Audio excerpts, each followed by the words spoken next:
Welcome back to the Arbiters Seeking podcast. The only podcast dedicated to seeking authority on subjects and thinking outside the norm. And today we're going to be talking about industrial society and its future. That's right. The Industrial Revolution and its consequences have been a disaster for the human race. Mm-hmm. Well, who wrote this article that we're specifically talking about? Those would be the wise words of Ted Kaczynski. Okay, now let's err on the side of... We'll get this out of the way first. We'll preface this because it's called the Unibombers Manafesto for a reason. For those that don't know who the Unabomber is, this guy lived out in the woods for 17 or 20 years, something like that, and sent letter bombs to several big tech company executives, random people. Well, not random people, people that advocated for technology. I think Grayson and I both can say this. We do not advocate letter bombs. We don't advocate violence to get your agenda to be put out into society. But those were the ways that he spoke to the world, and that's eventually how he was able to even get this article that we're going to be referencing a lot into the papers, because he threatened them with more bombings if they didn't produce his document into a newspaper. And even though his actions are deplorable, his essay that he wrote, there's a lot of content in this that's actually worthy of consideration. And that's exactly what this episode is about. Yes, he's a very smart man. He went to Harvard when he was 16. 16. Yeah. His IQ was off the charts. He got a master's in mathematics, or a doctorate. Wasn't it a doctorate? I believe so. A doctorate in mathematics. He was a professor at Harvard for just a short period of time before he then went and disappeared into the woods. Well, wasn't he also a professor at some school in Michigan? Possibly. I believe so. Yeah. Yeah. Okay. That doesn't pertain to what we're talking about. Right, but... Yeah. We're talking about what he said in this document. So, Theodore Kaczynski was a man who hated technology, and he hated that the future that he foresaw it taking us to. And this article is all about his disdain for technology, why he left, and all the reasons why technology is making the world such a horrible place that we see today. Yeah. The overarching theme can be summed up into: we are now regressing from our success. We are suffering from our success. And he goes into several different facets of our society in his essay. He namely goes over leftism, a process that he calls the power process, surrogate activities, and then a lot of specific intricacies of our society that he sees as problematic. And then towards the end of the essay, he actually talks about his proposition for how this revolution that he proposes could take place. You want to start with leftism? Yeah, I can start with leftism. So, leftism isn't specifically about the political ideology being on the left. It's more about what the psychological differences, the mind processes that are different between two different social groups. So leftists, as he calls them in the document, more aptly characterizes people who are ultra sensitive in their language towards other people, to the point of like every day, every moment stress that they're going to offend somebody. Right. And, even in the document itself, he says that it is almost impossible for him to describe exactly what he means by a leftist, because I think he even said that it would require volumes to expound upon what he actually means. And he gives a lot of clarifications, like even the definitions that he uses to define a leftist. He even says that not all leftists are these things. Yeah. So, namely, one of the first things that he talks about are those that sympathize with minority groups based on the fact that he basically, a quote here, he says that a leftist would never admit it, but the reason why that they have so much sympathy and empathy towards these groups is because they actually believe they're inferior. Mm-hmm. And that's their paranoia around don't offend them. Yes. It's because they actually think that they are worthy of offense, kind of, you know? So to bring this into real world terms, and hoping not to seem political, but it will be, this would be the big white people of like BlackRock who are pushing these agendas, these affirmative action agendas, these, you know, equal work opportunities, putting people into jobs based on the color of their skin, Right. based on, you know, how good their work is. Yeah. Yes. And so all those things point towards that. It's not necessarily, you know, liberals or conservatives. It's those types of people that are leftist. One of the points that I thought that was really interesting that he made, specifically talking about affirmative action, he was talking about if, you know, affirmative action was, and this is just kind of an example, if it was truly good, then it wouldn't require the amount of advocation in the way that they advocate for it, in order to convince people of that being a good thing. And he said that it, you know, at the end of the day, it honestly just ends up, most of the things that are imposed by these leftists end up actually just creating resentment for, you know, average people. Yeah. Towards that thing, because it's being shoved down their throats all the time. And I can definitely say that you see a lot of that today. Yeah. That's definitely a present thing. And this was written in 1995. Yes. So. My biggest takeaway from the thing as a whole is just like the one quote that we all know. It's you give a man a fish, he eats for a day. You teach a man how to fish, and he can eat for the rest of his life. Yeah. We are enabling people and putting them into positions they're not ready for, instead of teaching them how to make something of themselves. And I'm not trying to pick on any group of people. I'm just saying society as a whole, industrial society as a whole, is all about propping us up and enabling us to do jobs that we're not meant to do. I wholeheartedly agree with that. And that honestly ties into the next section of this essay, is the power process, which he describes as the process every human must go through in order to fulfill his domain, essentially. It's fulfilling tasks that directly affect your existence. And that has kind of been clipped from us. We don't have that anymore because it doesn't require too much effort to eat. It doesn't require too much effort to have clothing, you know, shelter, all these things. So, and of course there's exceptions to this, but speaking for the mass majority, it's not difficult to live. Not at all. So, and when we're not talking about quality, we're talking about just surviving. Living, yes. We can survive in a vat right now. We all we have to do is just work a little bit, and we can sit on the couch and just die living that way the rest of our lives. It takes very little to sustain a human life anymore because of how industrialized we are, how easy it is to sustain everybody, all the food supply chain that we have set up. Everybody, at least in the industrial world, we're not talking about third world countries, has, you know, food in their mouth, and probably too much.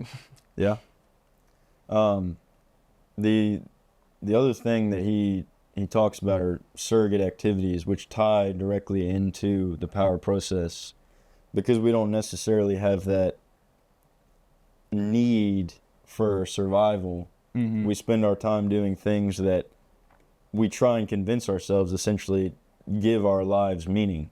Yeah, because they don't. We've talked about this before on the podcast. I think one of the first episodes we were establishing what gives your life meaning. It's doing tasks that require effort but aren't impossible. Right. You might even talk about the 3 levels of surrogate activities, or just the 3 levels of activities. Oh, yes.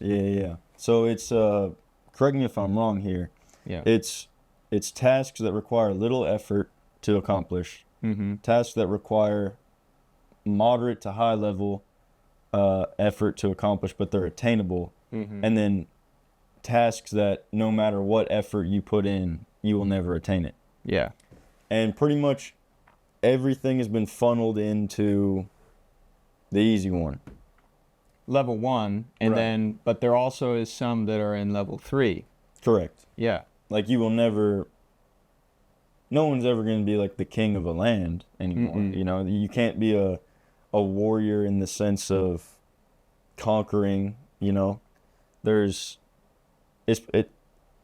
Rather than just- that's what's luring over us. Yes. Is that we should be reaching this impossible goal. And so people are often, they never receive the reward for their effort because the goal that society pushes onto us is so unreachable. We're just running in a hamster wheel. And the little goals have lost their meaning too. Like, Yeah. it used to be a level 2 or take moderate to high intensity to actually feed yourself, Right. to have a home. Now that's nothing. Now it's Of course, really nothing. maybe in this economy it's difficult to get a home, but Yeah. if you grew up, you more than likely had a place to stay. So that's home. And food comes by easy. There's no danger anymore. Yeah, there's no risk of death other than driving on the road. So this is kind of a criticism of our society, but how does that tie into technology? That's the question here. And one of the first things that he kind of segues into is motion. Like, before cars, you could walk anywhere you wanted, at any rate you wanted. No one was stopping you. And when cars started to come out, it really didn't affect people walking. But as we've progressed into this state of you have to have a car, pretty much. Yeah, because our communities don't encompass small villages anymore. They encompass cities, thousands, tens of thousands, Yes. even millions of people in some cities. And so to be a part of society, because it's no longer a village, you have to have all the things that enable you to be in the society that's been set up by the powers that be. Right. And he states that, you know, there's studies showing that people that live in very densely populated cities or towns, there's a elevated stress level in the citizens there. And this has kind of all been done to us not by choice. It's kind of just how things are now for the sake of progression. But I put that in quotes. He says not every good thing adds up to a good thing. Yeah. He says sometimes many good things can add up to bad things. My favorite example is when he uses the chess analogy. Yeah. He says there's 3 players playing chess, Mr. A, Mr. B, and Mr. C. Mr. B and Mr. C are playing chess, and Mr. A is a grandmaster. Mr. A may give Mr. B some advice on how to play his game, but if Mr. A gives Mr. B all the advice, tells him how to do every single move, then Mr. B isn't even playing. It's the same way we've been given so many favors now in our society that you're pretty much just automated. Your life is automated. Yeah, we'll bring that even into the real world. We're not earning, we're earning money to buy food. Right.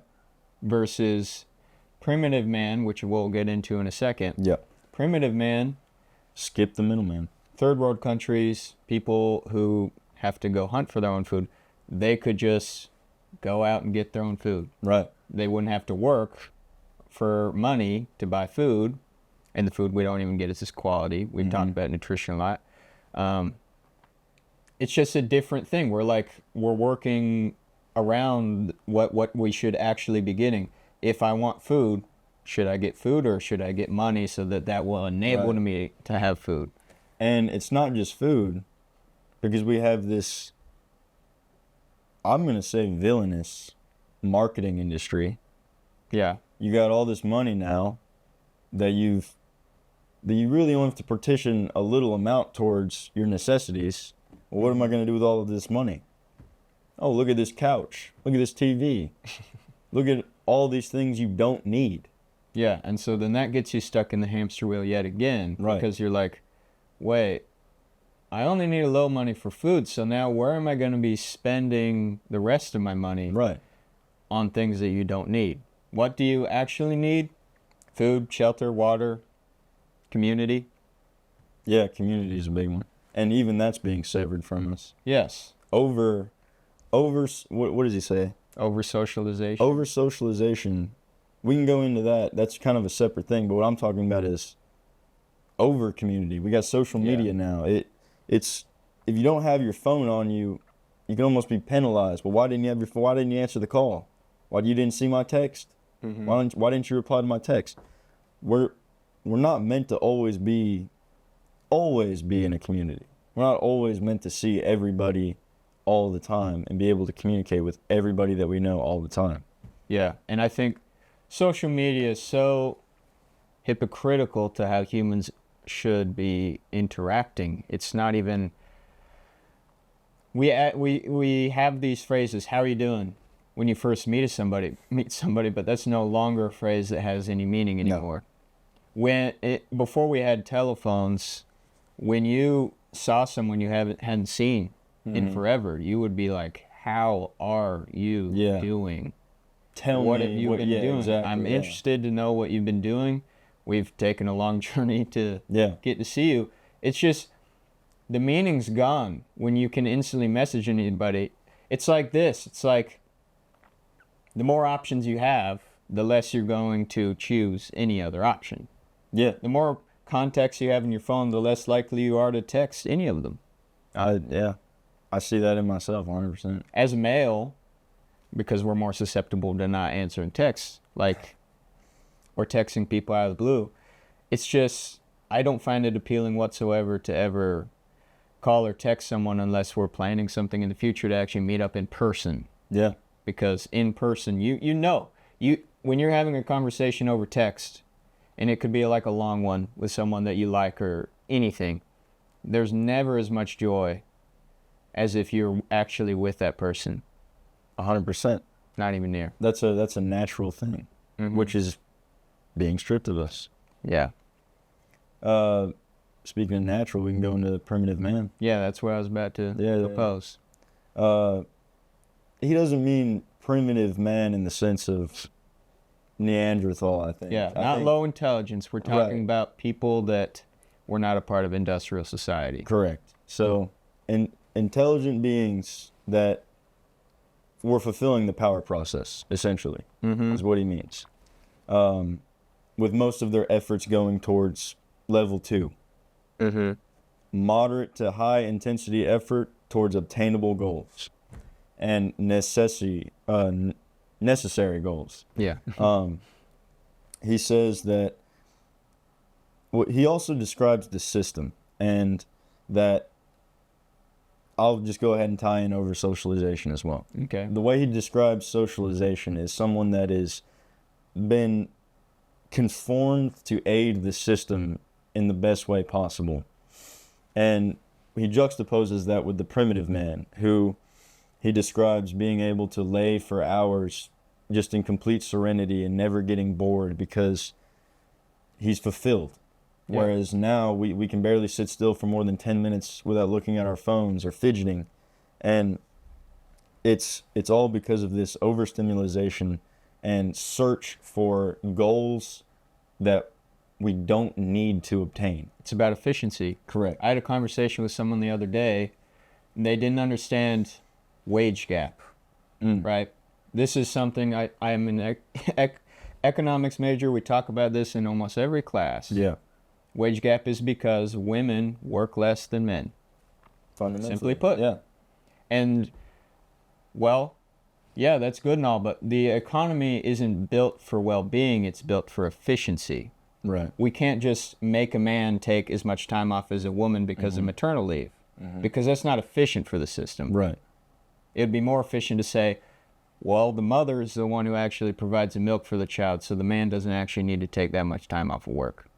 That's the most efficient thing in the economy, and thus wage gap will never go away unless women are told to never have children. What has been going on? What is the feminist movement in and of itself? We don't need a man. Exactly. That's what he means by socialization, and what he describes the ideologies a leftist possesses is that everything is pushed on everybody, that the nuclear family doesn't need to exist because each and every member of the household can add to the system. It's all like... We're telling women not to work. We're telling women not to marry. And that all men not to marry. That also ties into the overemphasis of minorities being penalized, or oppressed. You know, they need to be on the same level as everybody else, so they can help the system. Yeah, the people who make the less money also make the most children. Yeah. Kind of funny.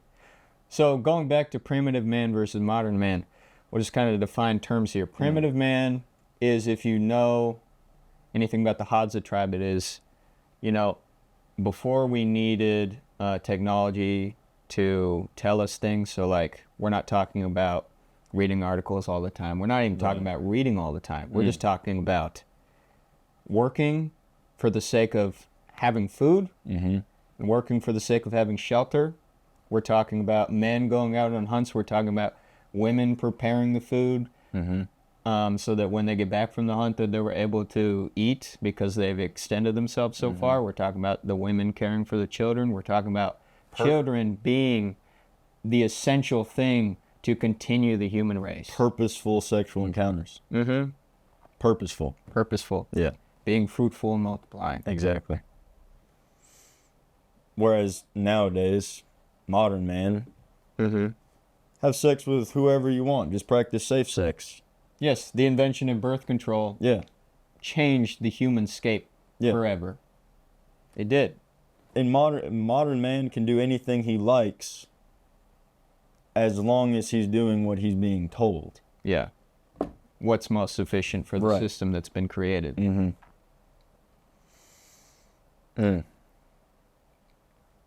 And I mean, it's very evident in the emotional trauma we've seen in the world. We have, depression rates at an all-time high, especially in cities that are higher tech. So like Japan has the highest suicide rate in the world. Right. It's also one of the highest tech country in the world. Yeah. And also one of the highest populated countries in the world. Shouldn't a higher population mean that you have more social opportunities? More community. What really happens, you just end up becoming a number. Yeah, it's not about... You're just a cog. Yeah, it's not about the number of people around you that makes you social. It's about the quality of the small relationships that you do have. Right. I mean, think about your social circle. Is it really all the people in your contacts, like 100 people? Or is it just... It's maybe 5 or 6 people. 3, 4, 5? Yeah. And max of 10 if you're living with them all? Yeah, and that might be like different groups too.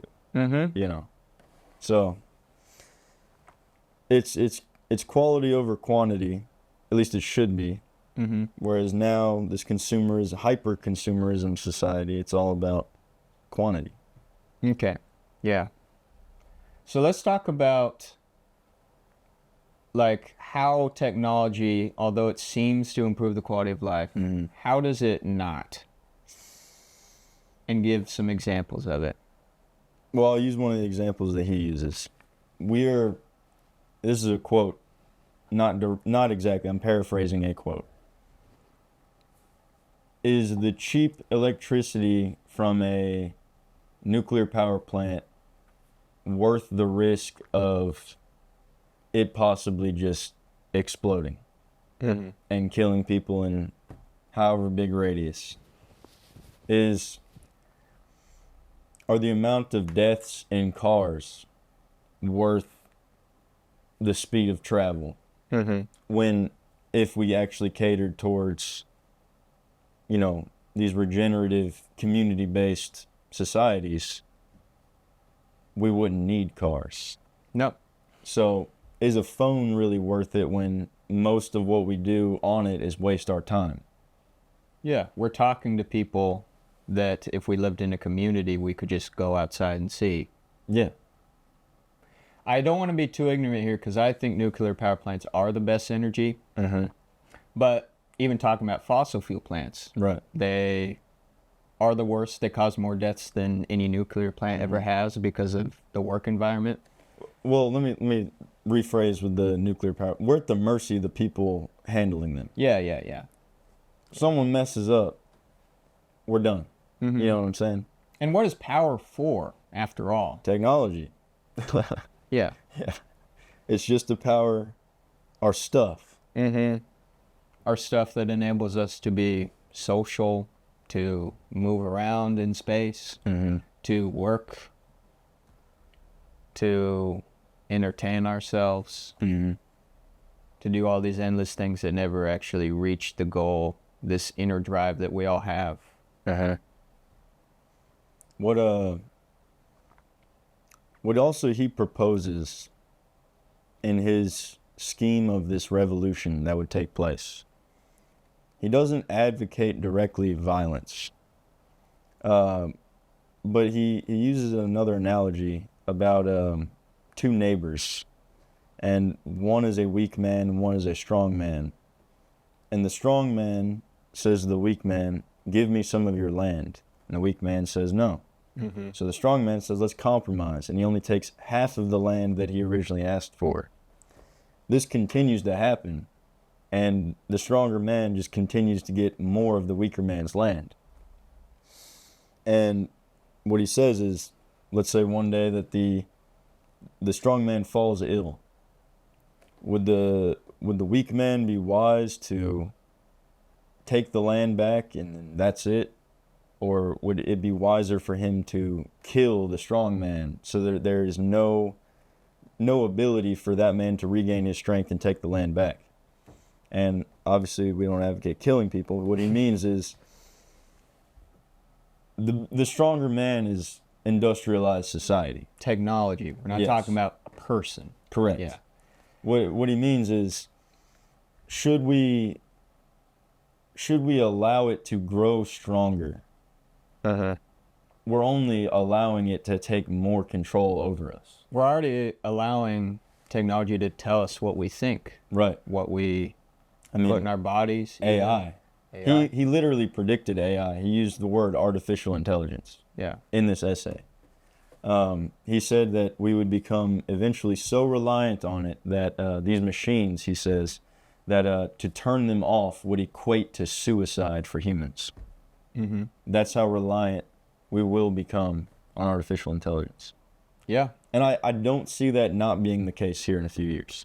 Absolutely. And something modern that's come out, Dune predicted it too, the science fiction novel. And we're going to talk about that in a moment after we take a quick break. Sounds good. Welcome back. We were just off ending on Dune.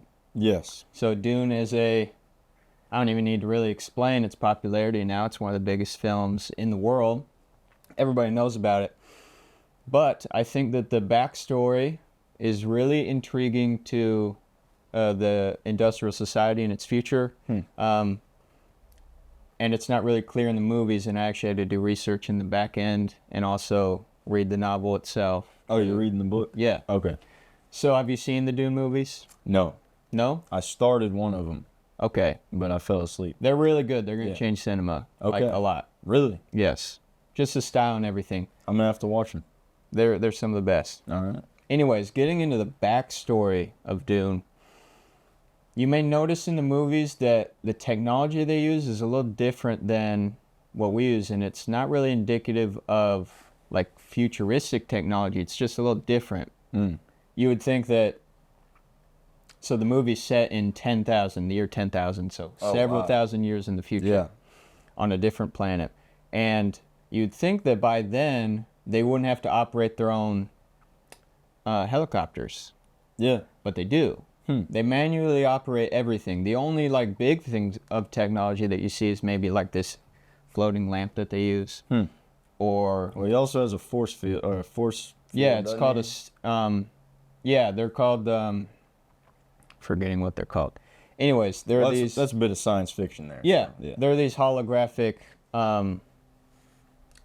deterrents that really make bullets meaningless. Okay. And so that's why they've changed to sword, back to sword warfare. Interesting. Yeah.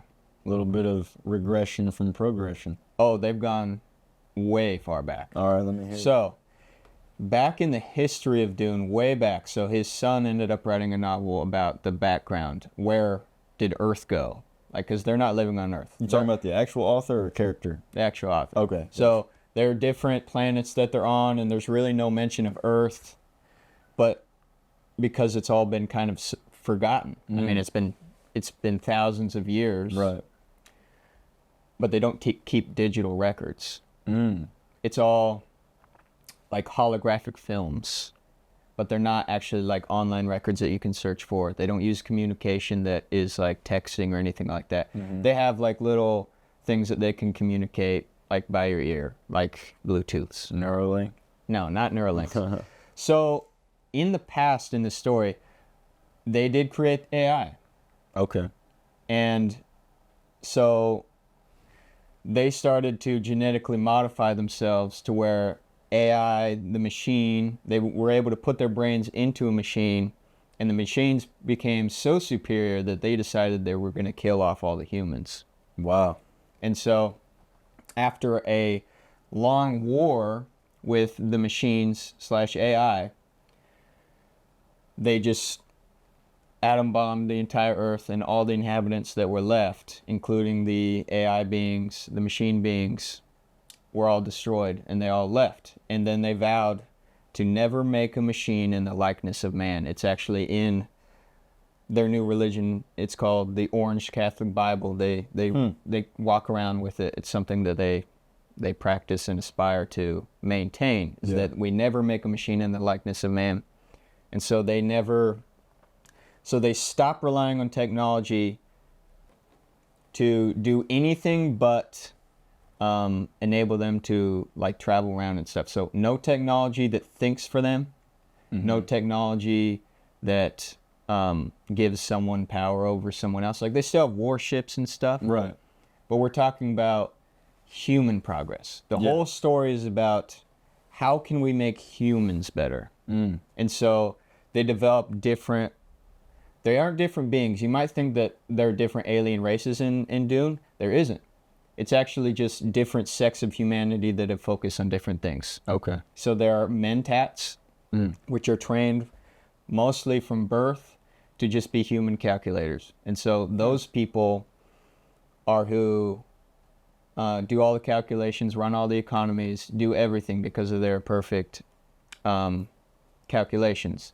So they rely on those people for that. They have warriors. They have religious leaders, like the Bene Gesserit, the women that can use like psychic abilities. Is that the box thing? That lady with the box? Yeah, the lady with the box. Yeah, they're just this religious group. So they went to different planets and found different compounds that were able to improve humanity. And so spice, I'm sure you've heard of spice. Yeah.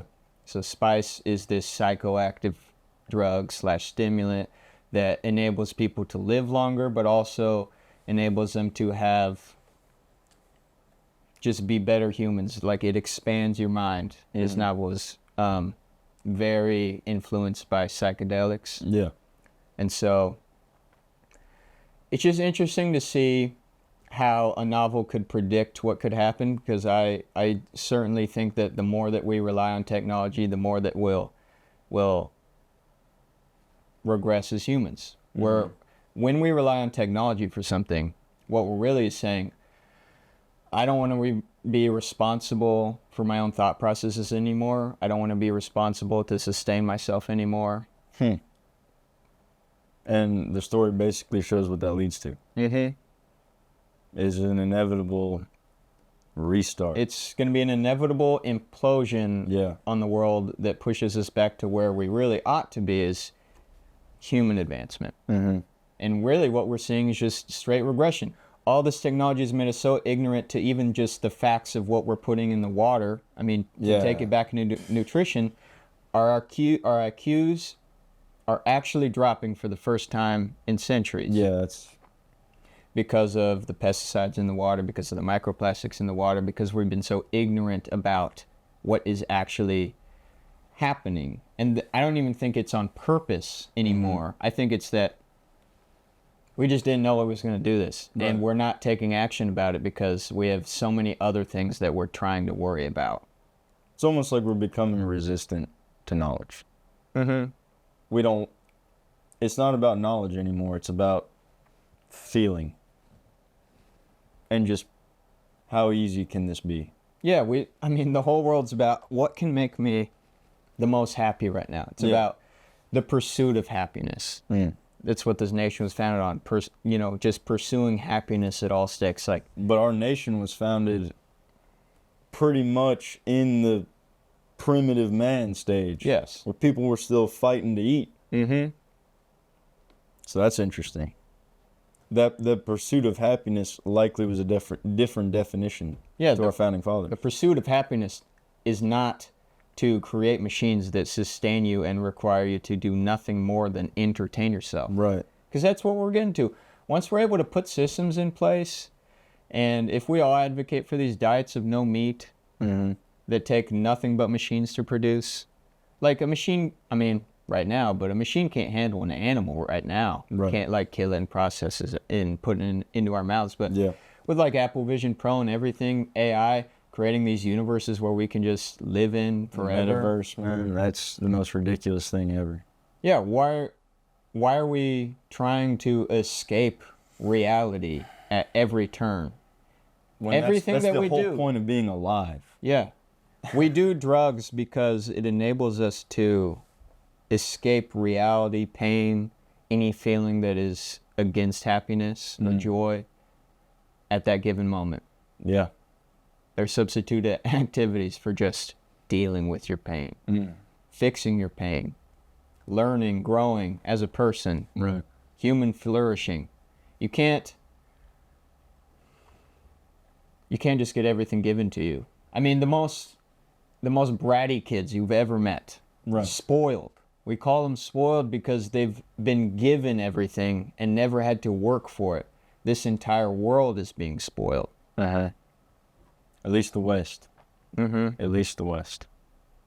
And what that has effectively done is just left an entire population of people with meaningless lives. Mm-hmm. Zero purpose to do anything, because everything that you do just leads to something else to do.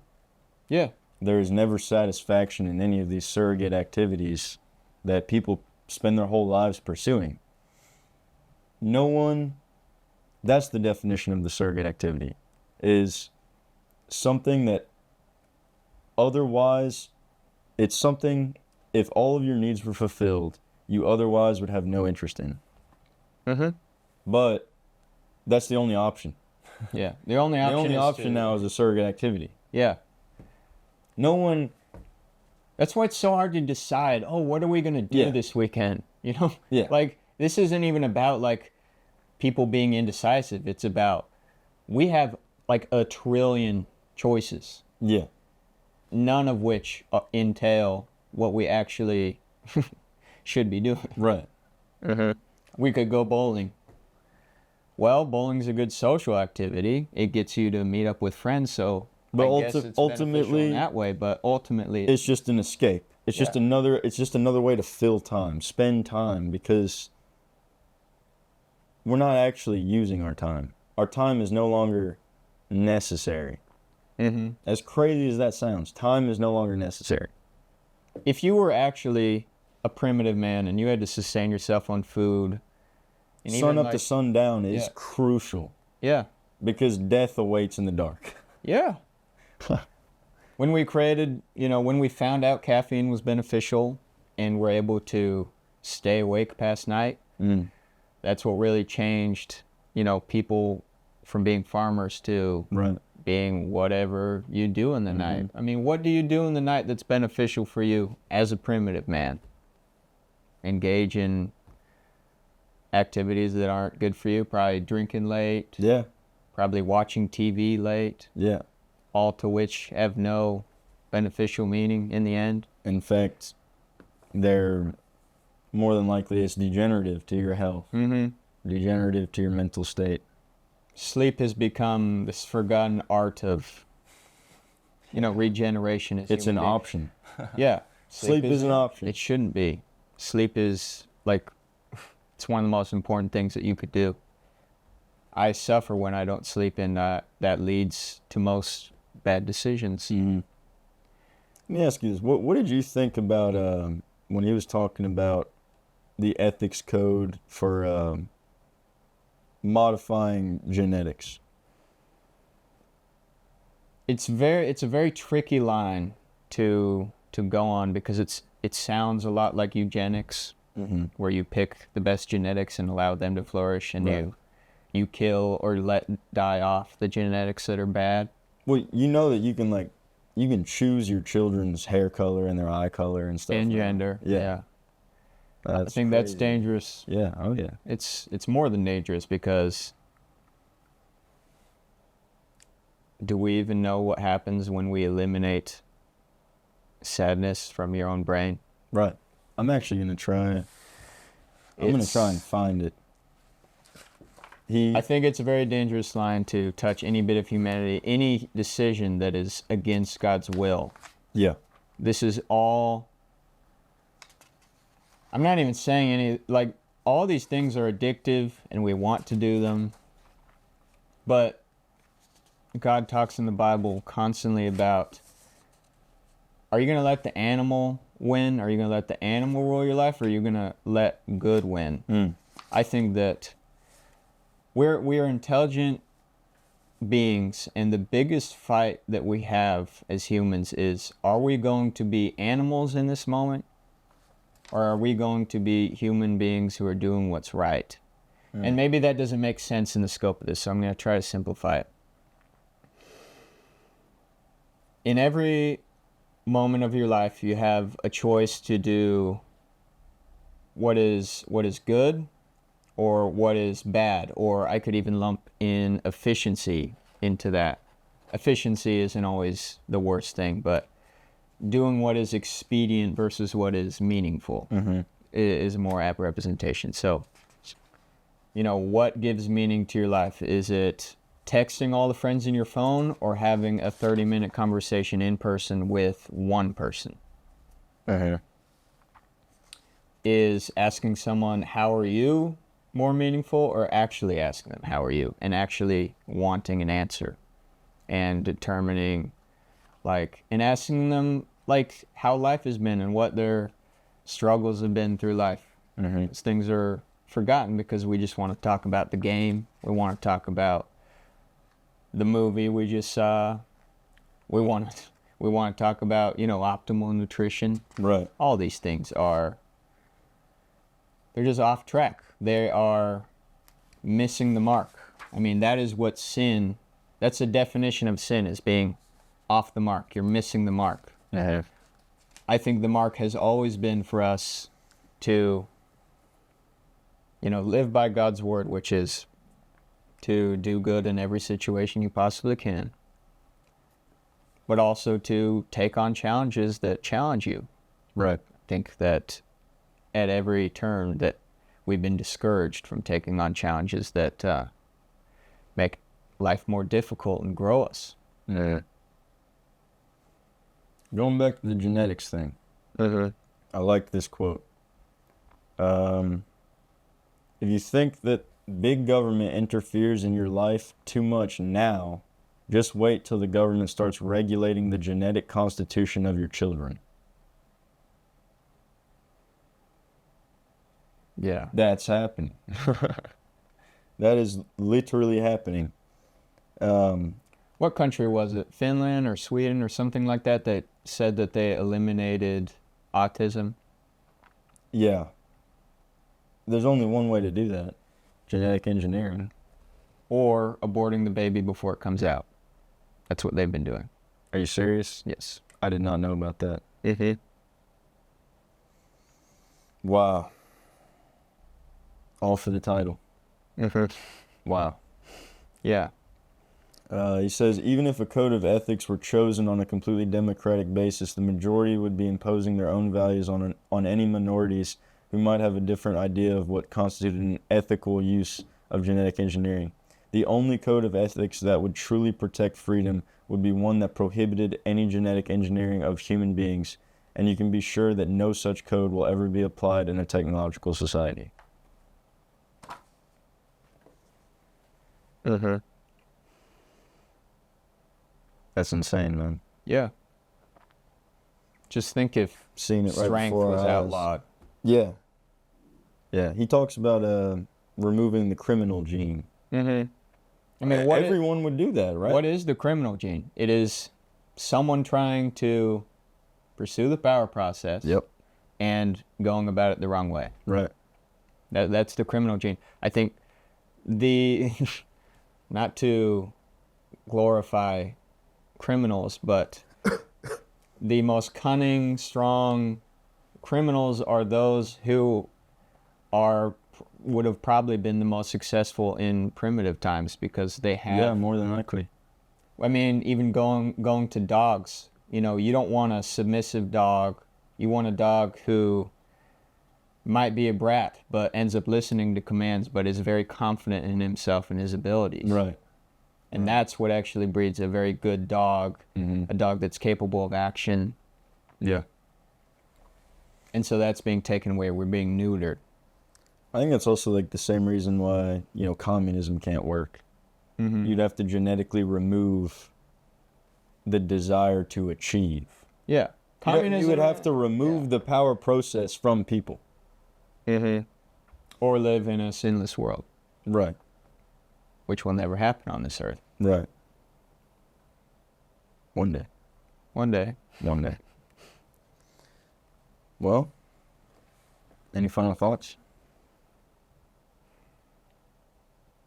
I just think that we really need to be cognizant about what we're allowing to control us. It's really like I've tried so many times to eliminate my use of my phone, to constantly entertain myself and exit reality, because that's what I see it as. It's an exit of reality. Mm-hmm. We can entertain ourselves with, playful games. I mean, look at children are the best example of what humans should be. Yeah. I think that's why there's so much joy associated with watching children just go out and play, because there's absolutely no reason that we can identify to play.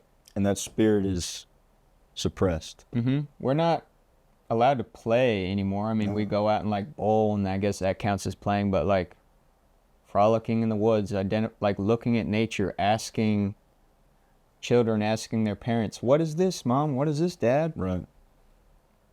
Yeah. Discovering God's creation instead of trying to subdue it. We have the innate desire to learn, but I think we've learned too much. Mm-hmm. There is a limit to knowledge. I mean, King Solomon asked for wisdom and he got it, and there's no telling what was going on in that guy's head. Yeah. He's probably just sad all the time. Exactly. I mean, he wrote, allegedly, I mean, he's a figure that it would make most sense, wrote Ecclesiastes. It's just nothing really means anything. We need to, yeah. Yeah. Wow. In the end, I think that we need to trust God more for sustenance, and we're trusting technology now for sustenance. Mm.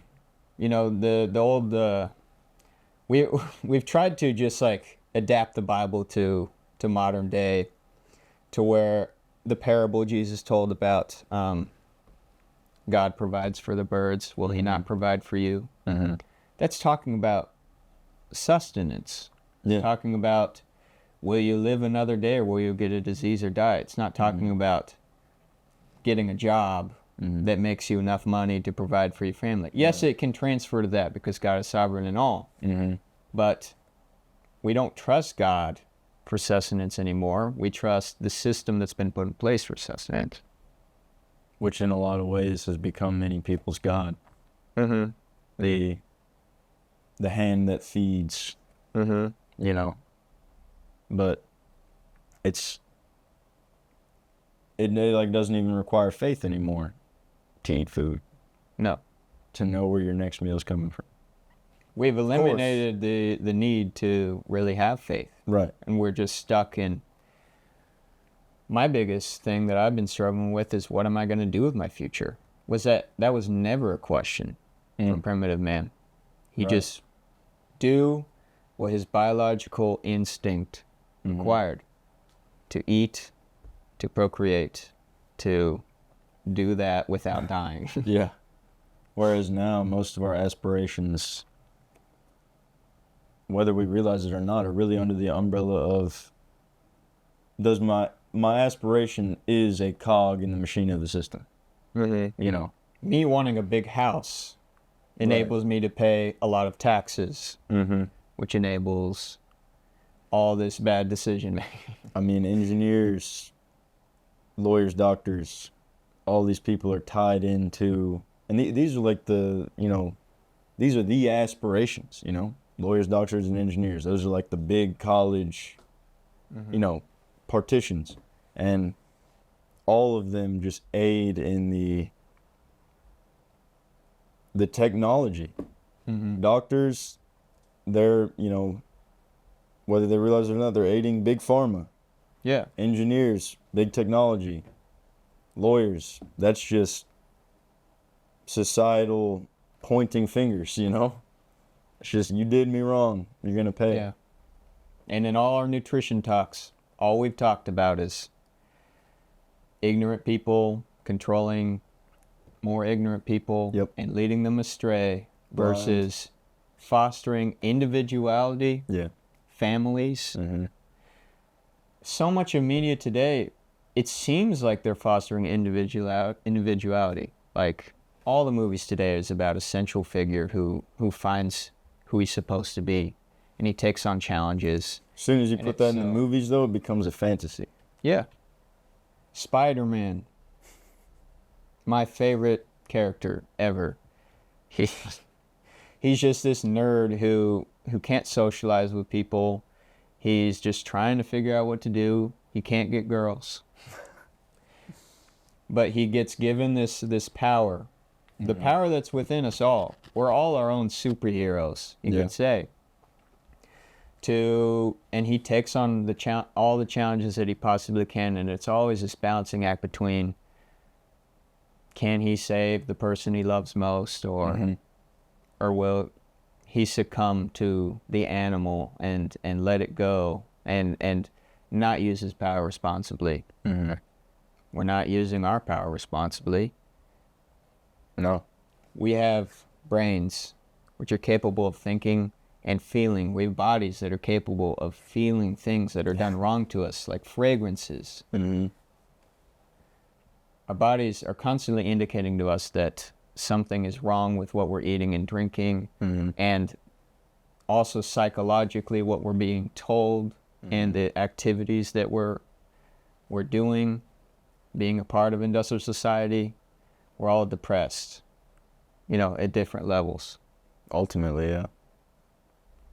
And only for a glint of time are we allowed freedom from that when we're pursuing an activity that doesn't really mean anything, but at least it means enough of something to just stave off the sadness. I know that when I was training rigorously for the marathon, and that was my only focus, was to do that, eat, sleep, run. That was, that's an essential part. Yeah. That was one of the happier times of my life, because that was my only focus, is doing something that betters my body. Yeah. Fulfillment. But after it was done, I lost it all. Yeah. I mean, that fulfillment also stemmed from that physical aspect of it. Mm-hmm. The physical effort. Yeah, the chemicals that are made in our bodies Right. that reward us for Mm-hmm. taking on these painful journeys. Right. And it used to be a daily thing. Yeah. For primitive man, he would, God, am I going to, catch a deer today? Right. Am I going to spear a deer today? Will I be able to provide for my family? I mean, imagine the intelligence that it takes to be able to actually track an animal. And we're not even talking about guns. We're talking about when you had to actually know the patterns of the animals, Right. know the movements of wind, what would get them off track, where you need to position yourself along their game trail. Mm-hmm. You would actually get to know the animal you're going to kill probably weeks before you ever even kill it. Oh yeah. You are know one which with animal nature. you know which animal you're looking for. Yeah. Yeah. The exact one you're saying. Mhm. Yeah, yeah. So much more goes into hunting and sustaining yourself than you would think. It's not just see an animal, shoot. Right. Yeah. It's an entire It's a lifestyle. yeah, exactly. It's your entire being focused towards one thing. Mm-hmm. And that focus, that's everything. Right. That is what we're here for. It is that. Right. What am I doing? Will I survive another day? Yeah. Closer we are to death, the more focus we have. Yeah. Yeah. Well, we hope this episode was enriching. Yeah, this is probably my favorite episode to talk about. It's also changed our minds a lot about the world. Oh, yeah. And we hope not to stress about it too much. Yeah. And hope you don't either. That's exactly Yes. right. We're here to expand your perspective on things and to hopefully incite your further journey into the realm of knowledge. Mm-hmm. Thanks for watching.